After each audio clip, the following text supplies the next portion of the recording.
Hey, my fear fighters, my besties. So, I'm at the BJ's and I'm just chilling. And take the seatbelt off, so I'm not driving. And I wanted to do story time.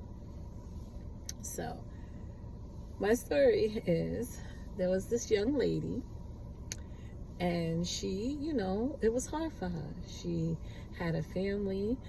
She was like the caretaker for everybody in her family, and like she worked a job. She did everything that she could for her family, and but it was hard for her. She was only 18 years old, and she was always out and about, and she was always out and about, and she really couldn't hang out with her friends because the family was so big, and she needed to be there for them. And she had like 7 brothers and sisters. The mom worked a full-time job, but she relied on her, she relied on Lisa to do everything. So, but Lisa didn't feel no way about it, because she just was like, I'm obligated to help my mom. My mom helped me. And Lisa didn't really have a man, growing up in the household, because her father had passed away in a plane accident many, many years ago. Actually, she was only like 7 years old when this happened to her father. So what ends up happening is that one day Lisa's getting off from work. She worked in a diner, and she was a waitress, and she was getting off of work late at night, and she always have to walk to the train because she doesn't have much money. And then any money that she would have, she would take and give it to her family. So she decides to walk, and as she's walking, a black SUV started like following her. So Lisa's instinct was to immediately go, like start walking faster. As she started to speed up, the van started speeding up with her. So she's now panicking, and her heart is racing, and she's like, what is happening?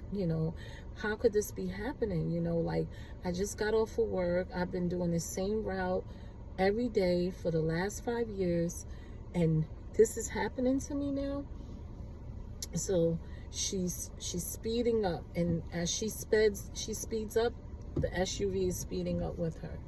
So she's like, oh my gosh, she's fidgeting for her phone, and she's like, I gotta call my mom. My mom would know what to do in a situation like this, because she talked to her mother about everything. So when she got to the corner, the light changed, so the SUV had to stay at the light, and she took it as an opportunity to run. I mean, when I say run, she was running. So as she's running, she realizes that she passed the bus stop. So now she's like, oh my God, she doesn't have any other way to get home. And she's like, oh my God, I need to get back to the bus stop. But what if this SUV, or whoever this is in his car, is waiting for me? So she said, I'm gonna chance it, because I need to get home. I gotta cook my siblings. So she started walking, and as she went to the bus stop, the SUV pulled up to the bus stop, rolled down its windows, and it was a nice looking gentleman, mid-30s. He was like chocolate and tall. He had his goatee. He looked very distinguished, and she had not seen nothing like that since her father. So she was like, what do you want?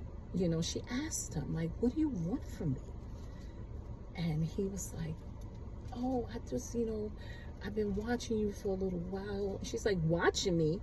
What do you mean? She started fidgeting for her phone and her keys, and she's nervous, and he's like, slow down, shorty, slow down.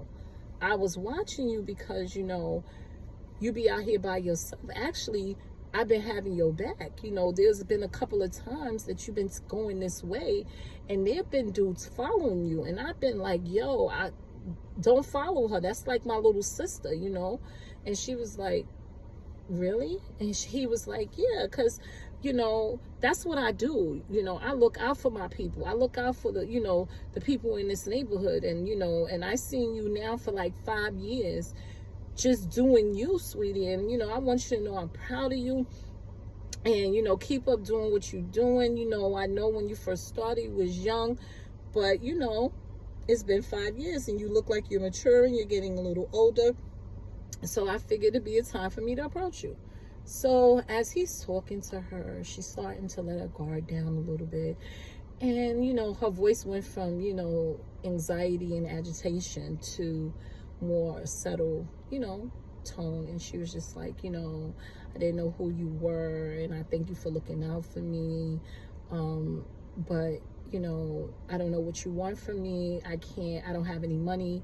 I can't give you anything, you know, for you looking out for me. It's just hard. I don't, you know, and I appreciate it, but there's nothing I can really do for you.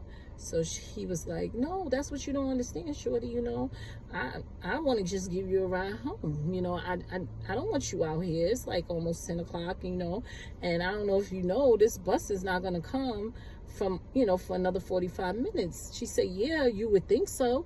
It's only because of you, you know. If you wouldn't have chased me, I wouldn't have missed my bus. And he was like, I ain't chase you, shorty. You know, you was running for your life. She was like, yeah, and I should keep running, you know. And he was like, nah, calm down, sweetie, calm down. I got you, you know. And so she's like, okay, you know. And then she was like, you know what? I think I'm gonna take you up on that offer for a ride home. But don't try nothing. And I want the windows rolled down, and I want to sit in the front, and I want to be able to ride with the doors unlocked. And he was like, nah, shorty, we can't do that. That's dangerous. You know, anything can happen. I could stop short, doors can open up. And so she said, that's it. If you want it, that's it. You either gonna let me have the windows rolled down, so if anything happens to me, I can yell, and you're gonna have the door unlocked. Just in case I need to run, I can get out the door fast. So he was like, all right, cool. And so she gets in the car, and, you know, the car is like really decked out, clean, and no, you know, just like he takes care of his things. So she's really impressed, and she's like, okay, so they, you know, riding for a little while in silence, and she remembers she never gave him her address. But she did notice that he was going in the direction of where she lived. So she was like, oh, don't you need my address? And he was like, nah, shorty, I already know your address. She was like, you know my address? She was like, who are you? And he was like, I'm the one that looks out for you. I'm the one, like I said, who has been doing this with you, like taking this walk with you. When you go running, I'm running too. When you out here, I'm out here with you. So she was like, okay, but this is it's getting a little scary, and it's a little bit weird for me. And, you know, I appreciate all of that, but please, you know, as after tonight, please don't do it. Because even as nice as it is, she was like, it seems to be very scary. So he told her he wasn't there to scare her, you know, and he's sorry that she feels that way, and, you know, could they start all over again? So she was yawning in the car, and he was like, you know, just lay back, you know, just, you know, lay your head back. And she was like, you know, you're right. My house is another 30 minutes away. I am tired. Maybe if I close my eyes, by the time I get to my house, then I'll be able to cook, and I'll have some strength.